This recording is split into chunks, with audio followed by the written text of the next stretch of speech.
Hello guys, welcome back to my channel MBBS with MPMSU। Guys, मैं इस channel में आपको MBBS एग्ज़ाम कैसे क्रैक करने हैं, MBBS जो का एग्ज़ाम जो MPMSU लेती है उसमें कैसे क्वेश्चंस आते हैं, 20 मार्क्स में कितना लिखना है, 5 मार्क्स में कितना लिखना है, 2 मार्क्स में कितना लिखना है, कौन कौन से इंपॉर्टेंट टॉपिक्स हैं जो कि हर साल आती हैं, मैं आपको वो टॉपिक्स में पढ़ाने वाला हूँ। और कैसे लिखना है, कैसे डायग्राम बनाने, कितने पेज भरने, मैं आपको वो बनाने वाला हूँ। तो ये मेरी lecture series, pathology lecture series का सेकंड लेक्चर है। आज की हमारा टॉपिक है नेक्रोसिस। गाइस, जैसे कि एपोप्टोसिस था, इम्पॉर्टेंट टॉपिक था, वैसे ही नेक्रोसिस भी इम्पॉर्टेंट टॉपिक है। गाइस, ये 20 मार्क्स में अकेला भी आ सकता है, 5 मार्क्स में आ सकता है, जिसमें ये आपको मॉर्फोलॉजिक फीचर्स पूछ ले, और या फिर एपोप्टोसिस के साथ डिफरेंस पूछ ले,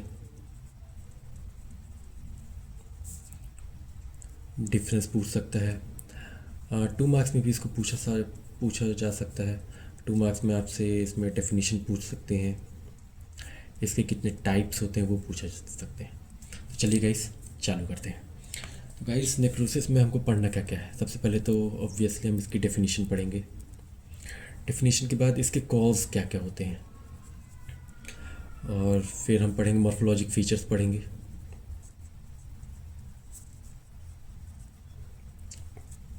फिर हम इसकी टाइप्स पढ़ेंगे।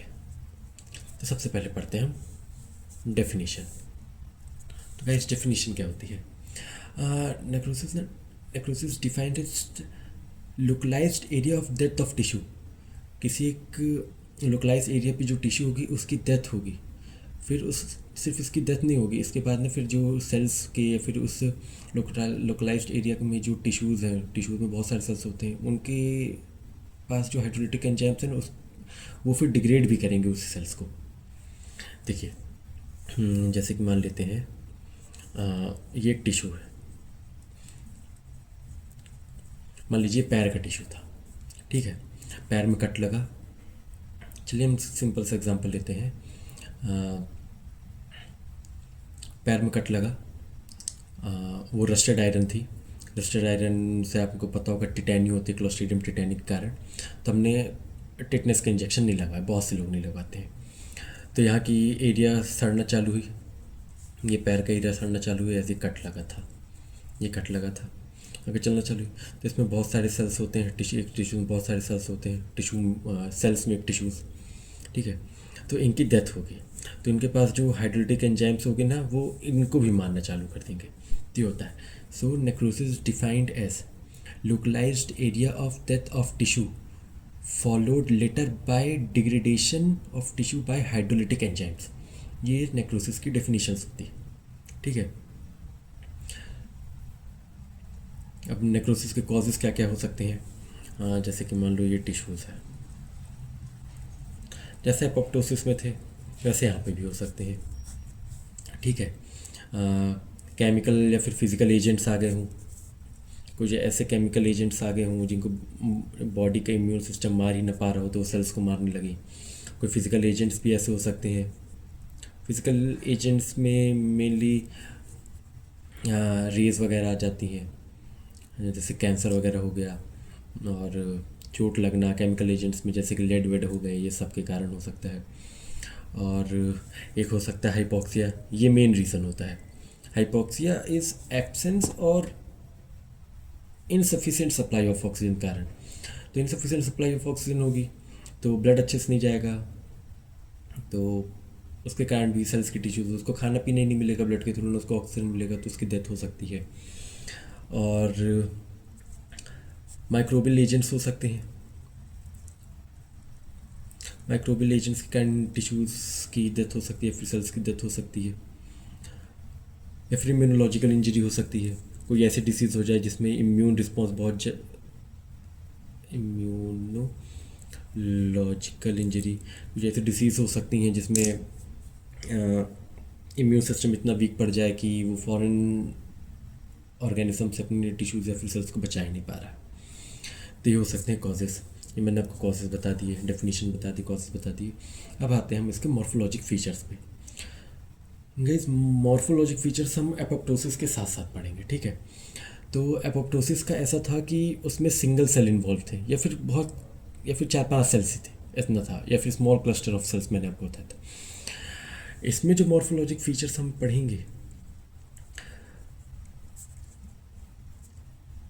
इसमें हम जो मॉर्फोलॉजिक फीचर्स पढ़ेंगे तो उसमें सबसे पहला तो ये होगा कि इसमें बहुत सारे एडजेसेंट सेल्स होंगे, या फिर एक पूरा टिश्यू ख़त्म होगा। ठीक है, वहाँ पे एपोप्टोसिस में सिंगल सेल्स था, स्मॉल क्लस्टर ऑफ सेल्स था। यहाँ पर आपको सेल स्वेलिंग देखने को मिलेगी। क्या देखने को मिलेगी? सेल स्वेलिंग देखने को मिलेगी। हाइड्रोलिटिक एंजाइम्स इनको मारेंगे तो उसको स्वेल अप कर देंगे। ठीक है, वहाँ पे सेल श्रिंकेज देखने को मिलता था।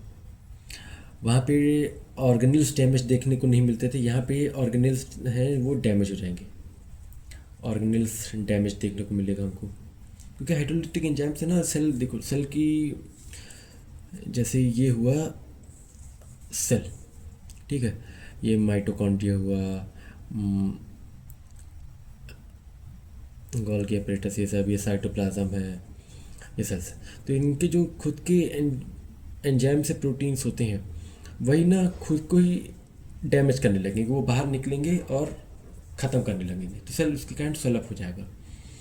इसमें हमको मेम्ब्रेन डिसरप्शन देखने को मिलेगी, जो वो तो हमको वहाँ पे भी देखने को मिलती थी, मेम्ब्रेन डिसरप्शन। वहाँ पे मेम्ब्रेन ब्लेब्स देखने को मिलते थे, यहाँ पे मेम्ब्रेन पूरी की पूरी चली जाएगी, मेम्ब्रेन डिसरप्शन देखने को मिलेगा। अब मैंने आपको बताया था ना, ब्लेब्स फॉर्म हो जाते, प्रोजेक्शंस निकलने लगते हैं, यहाँ पे मेम्ब्रेन डिसरप्शन देखने को मिलेगा। वहाँ पे मैंने आपको क्या बताया था, जैसे क्रोमैटिन यहाँ पे होते हैं इस तरह, फिर ये अलग अलग पोल्स पे जाते हैं, ये अलग अलग पोल से बंधे रहते हैं, तो सेंटर में आ जाएगा क्रोमैटिन, वो आपको दिखा नहीं होगा। तो जैसा कि एपोप्टोसिस में होता था, एपोप्टोसिस में जैसे मैंने आपको बताया था ये नॉर्मल सेल है, क्रोमैटिन यहाँ पे होता है, अपने पोल से बंधा रहता है। मियोसिस के समय मैंने आपको बताया था यहाँ पे रहते हैं, फिर यहाँ से वो अपोजिट पोल्स में जाते हैं, फिर यहाँ पे रहते हैं। तो एपोप्टोसिस में क्या होता था, जो क्रोमैटिन का वो सेंटर पे कंडेंस्ड हो जाते थे। ठीक है, यहाँ पे ऐसा कुछ नहीं होता, यहाँ पे क्रोमैटिन रिलेटेड कुछ नहीं रहता, मगर जो यहाँ पे न्यूक्लियर डिस्ट्रप्शन होता है, जैसे न्यूक्लियस में होते हैं ना ये सब क्रोमैटिन, तो यहाँ पे जो पूरा ये न्यूक्लियस होगा ये पूरा का पूरा ख़त्म हो जाएगा ऐसा। तो वो इसमें हमको न्यूक्लियर डिस्ट्रप्शन देखने को मिलेगा। मेन जो इम्पोर्टेंट पॉइंट है, वहाँ पे इन्फ्लेमेटरी रिएक्शंस हमको देखने को नहीं मिलती थी। क्या देखने को नहीं मिलती थी? इन्फ्लेमेटरी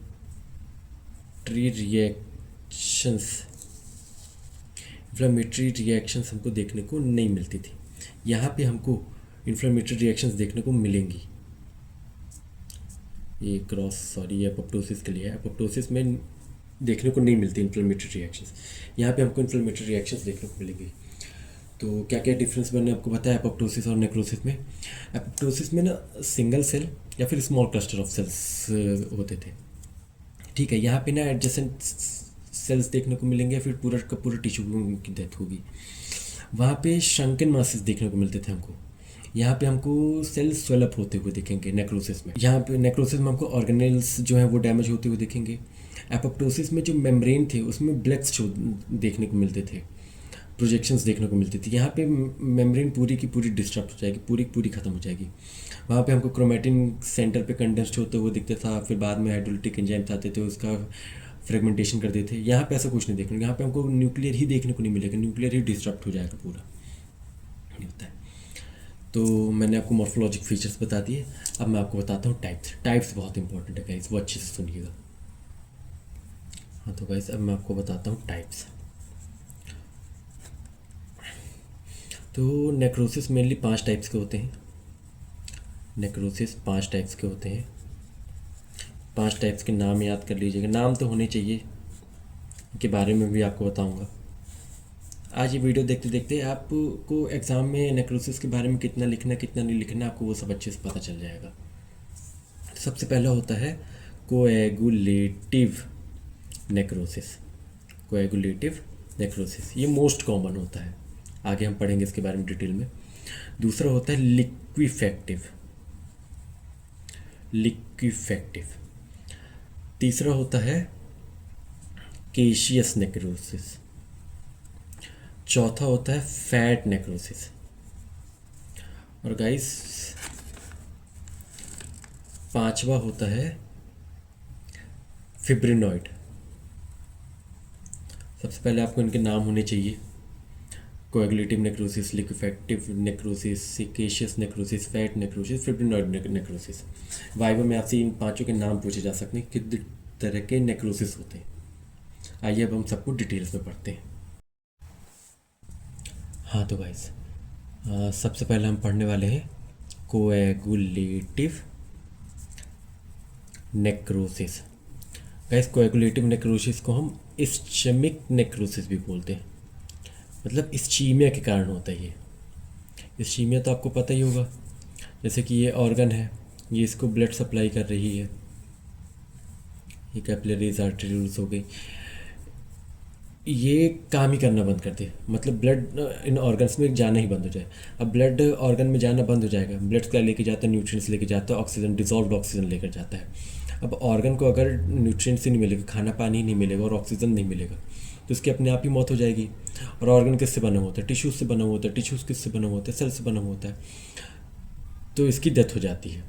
मतलब सीजेशन ऑफ ब्लड फ्लो के कारण, सीजेशन ऑफ ब्लड फ्लो के कारण टिश्यू या फिर ऑर्गन डेथ हो जाती है, इसलिए हम इसको इस्चेमिक नेक्रोसिस बोलते हैं। ये मोस्ट कॉमन होता है, ये मोस्ट कॉमन होता है। अब इसके हमको दो फीचर्स पढ़ने हैं, सभी के पढ़ने हैं वैसे तो सारे ही। एक होता है ग्रॉस फीचर, एक होता है माइक्रोस्कोपिक फीचर। ग्रॉस फीचर ये है कि हम बाहर से देख के क्या क्या पता लगा सकते हैं। माइक्रोस्कोपिक फीचर हम माइक्रोस्कोप लेवल पे क्या क्या चेंजेस आएंगे। तो ग्रॉस में ऑर्गन या फिर टिश्यूज, ऑर्गन की बात कर लेते हैं, वो हमको पेल देखने को मिलेगा, फर्म इन अपीयरेंस होगा, स्वेलिंग होगी, स्लाइटली स्वेलन होगा, ज़्यादा नहीं होगी, स्लाइटली स्वेलन होगा, ठीक है। और आपको देखेंगे तो आपको एक बॉर्डर सा दिखेगा, तो बॉर्डर देखने के कारण हम इसको वेज शेप्ड भी बोलते हैं। जैसे कि एक वेज होता है ना, उसका जो इस तरह का बॉर्डर होता है, इस तरह के बॉर्डर्स देखने को मिलेंगे आपको, वेज शेप्ड होगा। और पहले तो ये येलो कलर का होगा जब शुरुआत में होगा, फिर थोड़े समय बाद ना ये ब्राउन कलर का हो जाएगा, ठीक है, लाइट ब्राउन कलर का हो जाएगा, ये होगा। और माइक्रोस्कोपिक फीचर्स में क्या देखने को मिलेगा, माइक्रोस्कोपिक फीचर में आप कुछ लिखिए नहीं लिखिए, अगर आप MPMSU एग्जाम्स में लिख रहे हो, मान लो 20 मार्क्स में आए, तो माइक्रोस्कोपिक फीचर्स में सबसे पहले तो आपको लिखना है टॉम स्टोन सेल्स देखने को मिलेंगे। टॉम स्टोन सेल्स क्या होते हैं, देखो नॉर्मल सेल्स थे, नॉर्मल सेल्स में साइटोप्लाज्म होगा, बाकी सारे सेलुलर कंटेंट्स तो होंगे, मगर जब कोएगुलेटिव नेक्रोसिस होती है, sudden cessation of blood flow होता है, न्यूट्रिएंट्स जाना बंद हो जाते हैं, ऑक्सीजन जाना बंद हो जाता है, तो जो सेल तो डेथ होगा, मगर ये जैसे नॉर्मल सेल है, ठीक है। और ये है हमारा कोएगुलेटिव नेक्रोसिस वाला, आर्किटेक्चर सेम है, बॉर्डर अभी भी दिख रहे हैं, आप बता सकते हो ये सेल मेम्ब्रेन है, ये सेल मेम्ब्रेन, ये भी गोला है, ये भी गोला है। इसके जो कंटेंट्स हैं वो डेड हो चुके हैं, इसके जो कंटेंट्स हैं डेड हो चुके हैं, यहाँ पे भी कंटेंट्स है, फिर जो ऑर्गेनेल्स थे वो सब डेड हो चुके हैं, मगर इसका जो वो है साइटोप्लाज्मिक ईस्नोफिलिया का कंटेंट जो होगा ना, वो बढ़ जाएगा। सेल का आर्किटेक्चर सेम है, सेल का आर्किटेक्चर सेम क्यों है, प्रोटीन डीनेचुरेशन के कारण होता है। ऐसा किसके कारण होता है, प्रोटीन डीनेचुरेशन के कारण सेल का आर्किटेक्चर सेम रहता है, एज इट इज़ रहता है। ऑर्गेनेल्स अंदर तरफ ख़त्म हो जाएंगे, मगर हम बाहर से देख के बोल सकते हैं कि ये जैसा नॉर्मल सेल्स जैसे होते हैं, टॉम्पसन सेल्स भी वैसे ही है, तो प्रोटीन डीनेचुरेशन के कारण होता है। सेल टाइप हम अभी भी पहचान सकते हैं, तो माइक्रोस्कोपिक लेवल पे हमको ये देखने को मिलेगा, आपको टॉम स्टोन सेल्स तो देखने को ही मिलेंगे, ये लिखना है आपको, ठीक है गाइस। आइए कोएगुलेटिव नेक्रोसिस मैं आपको डायग्राम के थ्रू समझाता हूँ। Coagulative necrosis mainly liver, kidney, heart इधर तरफ होता है। मैंने आपको बताया था ग्रॉस अपीयरेंस में येलोइश कलर का दिखेगा, और जब वो थोड़ा समय हो जाएगा तो लाइट ब्राउन कलर टाइप का हो जाएगा। तो ये देखिए, ये येलो कलर का दिख रहा है, और ये जब थोड़ा समय हो जाता है तो इस तरह ब्राउन कलर का हो जाता है। और ये देखिए बाउंड्रीज दिख रही है वेस्ट शेप्ड की, यही होता है वेस्ट शेप्ड येलोइश कलर। फिर समय होने पर ब्राउन कलर का हो जाता है। माइक्रोस्कोपिक अपीयरेंस की बात करें तो सबसे मेन चीज़ बताया था टॉम स्टोन अपीयरेंस। देखिए सेल की आर्किटेक्चर वैसे ही दिख रही है, ऐसा लग रहा है नॉर्मल सेल, मगर उसके अंदर जो ऑर्गेनेल्स हैं ना, वो सब नहीं देखने को मिलेंगे। न्यूक्लियर डिटेल्स लॉस्ट हो जाएंगी इसकी पूरी। और ये जो आर्किटेक्चर देखने को मिल रहा था, मैंने आपको बताया था प्रोटीन डीनेचुरेशन के कारण होता है। तो यही है कोएगुलेटिव नेक्रोसिस। तो गाइस सेकेंड टाइप का अब हम नेक्रोसिस जो पढ़ने जा रहे हैं वो है लिक्विफेक्टिव नेक्रोसिस। लिक्विफेक्टिव नेक्रोसिस, लिक्विफेक्टिव से आपको समझ में आ रहा होगा, मतलब कुछ लिक्विड लिक्विड सा होने वाला है, ठीक है। तो लिक्विफेक्टिव नेक्रोसिस का भी कारण वही sudden cessation of blood flow, oxygen रुक जाना, ब्लड सप्लाई ना होना, तो उसके कारण हो जाना। इसके कारण इसके बैक्टीरियल इन्फेक्शन के भी कारण हो सकता है, ये फंगल इन्फेक्शन के भी कारण हो सकता है, बहुत सारे रीजंस होते हैं। इसका नाम लिक्विफेक्टिव नेक्रोसिस इसलिए पड़ा है क्योंकि इसमें सेल डेथ और टिश्यू डेथ तो होती है। तो सेल डेथ और टिश्यू डेथ हमको इसमें भी देखने को मिलेगी, टिश्यू डेथ हमको इसमें भी देखने को मिलेगी। मगर सेल में जो हाइड्रोलिटिक एंजाइम्स होते हैं ना, हाइड्रोलिटिक एंजाइम्स, उनके कारण हमको सेमी फ्लूइड मटेरियल देखने को मिलने वाला है। क्या देखने को मिलने वाला है? सेमी फ्लूइड मटेरियल देखने को मिलने वाला है, ठीक है। लिक्विफेक्टिव नेक्रोसिस कहाँ कहाँ पर हमको देखने को मिलेगा? ब्रेन में देखने को मिलेगा और एब्सेस कैविटी में देखने को मिलेगा।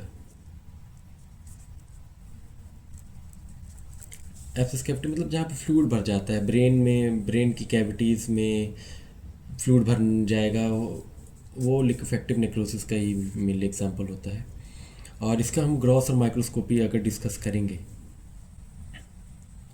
ग्रॉस और माइक्रोस्कोपी, तो इसका ग्रॉस और माइक्रोस्कोपी ना थोड़ा थोड़ा सेम होता है, तो आप उसको इस हिसाब से याद करते हैं। मैं आपको आगे बताता हूँ। देखो ग्रॉस में हमको क्या देखने को मिलेगा? नॉर्मल सेल्स है जैसे कि वहाँ पर हो रहा था, ठीक है।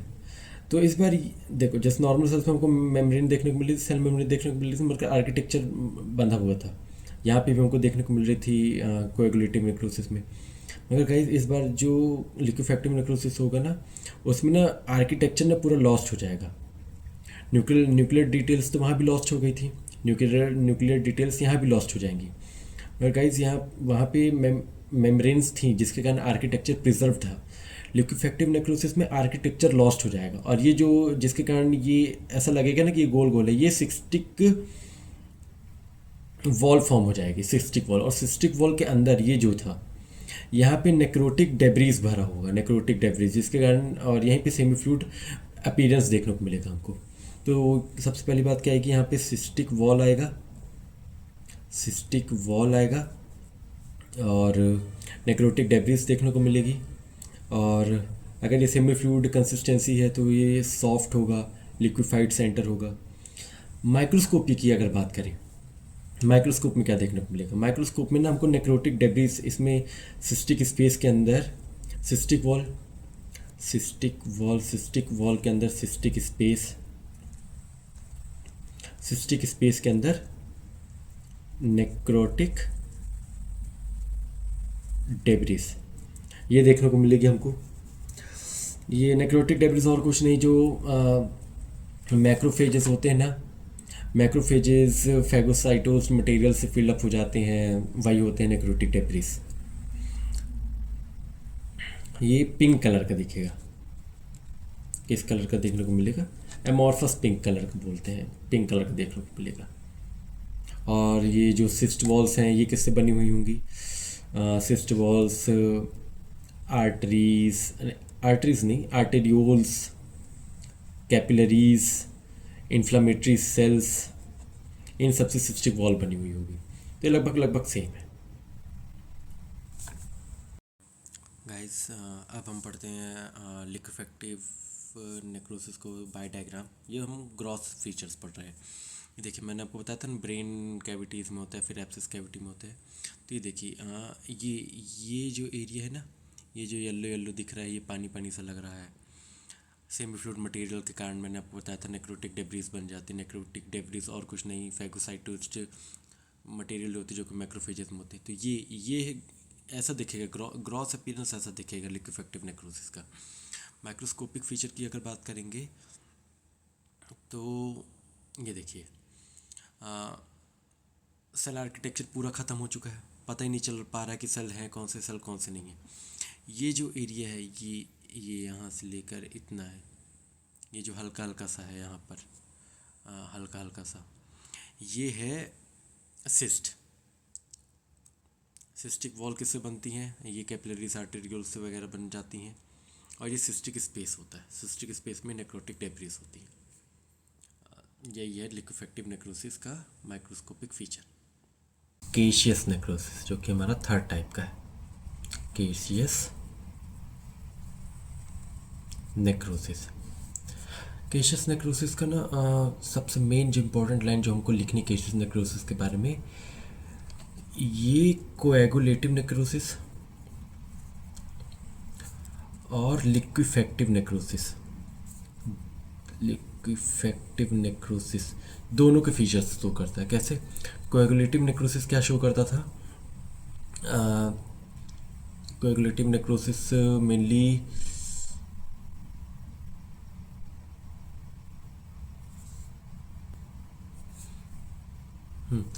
Coagulative necrosis mainly dry type का होता था। जो लिक्विफेक्टिव था उसमें सेमी फ्लूइड मटेरियल देखने को मिलता था। तो ये दोनों को जब मिलेगा ना, तो केशियस नेक्रोसिस ग्रैन्युलर अपीयरेंस देगा। क्या देगा? ग्रैन्युलरी अपीयरेंस देगा, ग्रैन्युलरी अपीयरेंस देगा। ये मेनली कहाँ पे पाया जाता है? एग्जांपल की अगर बात करें तो जो ट्यूबरकुलस इन्फेक्शन होते हैं ना, ट्यूबरकुलस इन्फेक्शन लंग्स में होता है, लंग्स के जो फोकाई होते हैं ना, वहाँ पे देखने को मिलता है। तो foci of tubercular infection, tubercular infections यहाँ पे देखने को मिलेगा। ठीक है, तो ग्रैन्युलरी अपीयरेंस देखने को मिलेगा। मेन पॉइंट आपको ये याद रखना और ये इसका एग्जांपल याद रखना है, और दोनों के फीचर्स शो करेगा। ठीक है, तो ग्रैन्युलरी अपीयरेंस देखने को मिलता है, तो इसका हम इसको चीज़ लाइक भी बोलते हैं, चीज़ लाइक बोलते हैं। ठीक है, तो जब हम ग्रॉस पढ़ेंगे, इसका ग्रॉस पढ़ेंगे तो ये ना चीज़ लाइक दिखेगा, चीज़ लाइक दिखेगा। चीज़ लाइक वैसे क्यों दिखेगा?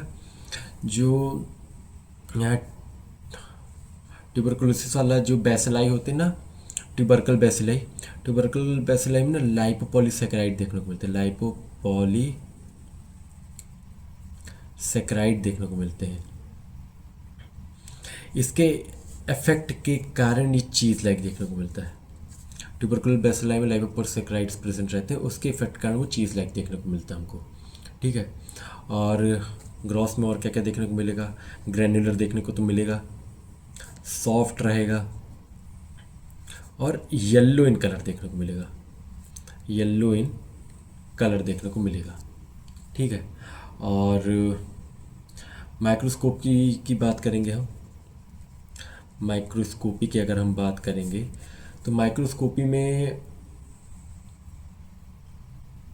हमको ग्रैन्युलोमेटस इन्फ्लेमेटरी रिएक्शंस देखने को मिले, ग्रैन्युलोमेटस इन्फ्लेमेटरी रिएक्शंस देखने को मिलेगी। ये लिख कर आना है आपको केशियस नेक्रोसिस के ग्रॉस और माइक्रोस्कोपी में।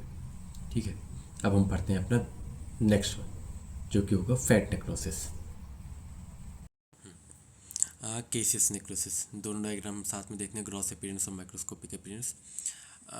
केशियस नेक्रोसिस की सबसे खास बात ये थी कि वो चीज़ जैसा दिखेगा, ड्राई चीज़ जैसा दिखेगा। ये देखिए, ड्राई चीज़ जैसा दिख रहा है, slightly yellow in colour, puffy appearance सी लग रही है, लाइपोपॉलीसैकेराइड्स के इफेक्ट के कारण ऐसा होता है। और माइक्रोस्कोपिक अपीयरेंस में देखेंगे तो जैसे कि टीबी की स्लाइड्स में जैसे कि टीबी फोकाई ऑफ लंग्स की जब हम स्लाइड्स देखेंगे तो लैंगहेंस सेल्स देखने को मिलते हैं, लिम्फोसाइट्स वगैरह देखने को मिलेंगे, मतलब ग्रैनुलोमेटस इन्फ्लेमेटरी रिएक्शंस देखने को मिल रहे हैं। तो इन्फ्लेमेटरी रिएक्शंस में लिम्फोसाइट्स, एपिथेलियोइड, मैक्रोफेजेस जो देखने को मिल रहे हैं, यही सब देखने को मिलेंगे। तो ये केशियस नेक्रोसिस की ग्रॉस और माइक्रोस्कोपिक अपीयरेंस। तो अब हम पढ़ेंगे फैट नेक्रोसिस। फैट नेक्रोसिस जैसे नाम पढ़ के पता चल रहा है, ये फैट एनाटॉमिक रिच लोकेशंस में देखने को मिलेगा। जहाँ पे फैट रिच एरिया होगा ना, वहाँ पे देखने को मिलेगा। तो जैसे कि इसके एग्जांपल्स में ब्रेस्ट, पेनक्रियाज में देखने को मिलेगा, एक्यूट पेनक्रियाटाइटिस में, यहाँ 2 जगह देखने को मिलेगा। और इसकी अगर हम ग्रॉस बात करें, ग्रॉस ये भी फर्म अपीयरेंस देखने को मिलेगा, येलोइश वाइट होगा। ये क्या होगा? येलोइश वाइट होगा। और माइक्रोस्कोपी में इसकी एक मेन चीज़ आती है, माइक्रोस्कोपी में मेन चीज़ आती है, वो हमको सेपोनिफिकेशन देखने को मिलता है, मतलब सोप फॉर्मेशन देखने को मिलता है। क्या देखने को मिलता है? सोप फॉर्मेशन देखने को मिलेगा हमको इसमें। और इसमें भी अगल बगल सेल्स के अगल बगल में इन्फ्लेमेटरी रिएक्शंस देखने को मिलेंगी, इन्फ्लेमेटरी रिएक्शंस देखने को मिलेगी। हमारा फैट नेक्रोसिस भी हुआ ख़त्म। अब हम पढ़ेंगे अपना नेक्स्ट और लास्ट है फिब्रिनॉइड नेक्रोसिस। तब हम पढ़ेंगे अपना लास्ट, जो कि है फिब्रिनॉइड नेक्रोसिस। फिब्रिनॉइड नेक्रोसिस जैसे कि ये हुआ टिश्यू, ये हुआ सेल्स। यहाँ की जब टिश्यू की डेथ होगी ना, तो यहाँ पे ना फाइब्रिन्स लाइक मटेरियल का डिपोजिशन हो जाएगा। यही होता है हमारा फिब्रिनॉइड नेक्रोसिस। ठीक है, इसको टेस्ट करने के लिए ना, ये शाइनी पिंक कलर का होता है। ठीक है, एकदम ब्राइट पिंक कलर का होगा, मगर एक PTAH स्टेन होता है, फॉस्फोटंगिस्टिक एसिड हेमेटोक्साइलिन। तो जब हम उसके साथ इसको रिएक्ट करवाते हैं ना, तो ये डीप ब्लू कलर का देखने को मिलता है। तो हमको पता चल जाता है कि ये फिब्रिनॉइड नेक्रोसिस है।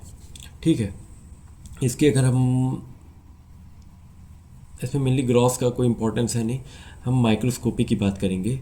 माइक्रोस्कोपी की बात करेंगे तो ब्राइट पिंक देखने को मिलेगा,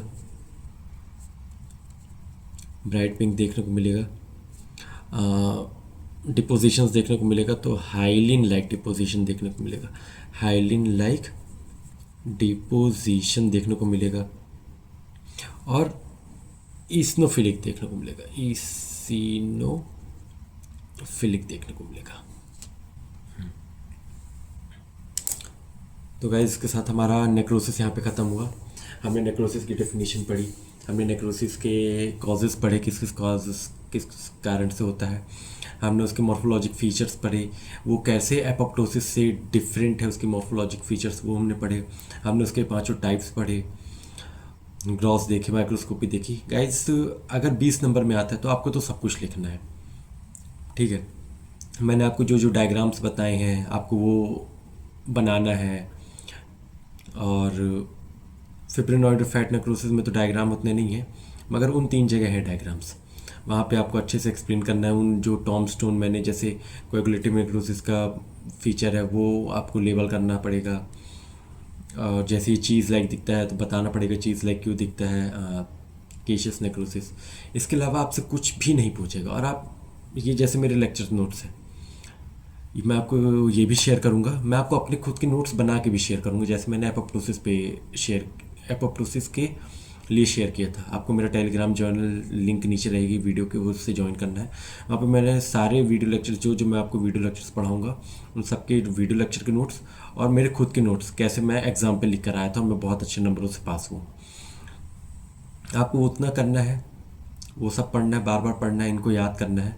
मैं बता रहा हूँ गाइस, नेक्रोसिस और एपोप्टोसिस अभी मैंने आपको 2 पढ़ाए हैं, ये आप लिख कर आओगे, आपको फुल में से फुल मार्क्स मिलेंगे। फुल में से फुल मार्क्स का मतलब है जैसे कि MBBS में कभी फुल मार्क्स मिलते नहीं हैं। 20 मार्क्स का क्वेश्चन है तो उसमें मैक्स टू मैक्स 15-16 मिलेंगे, तो आपको 15-16 ज़रूर मिलेंगे। ठीक है गाइस, कोई भी डाउट होगा कमेंट में पूछिएगा।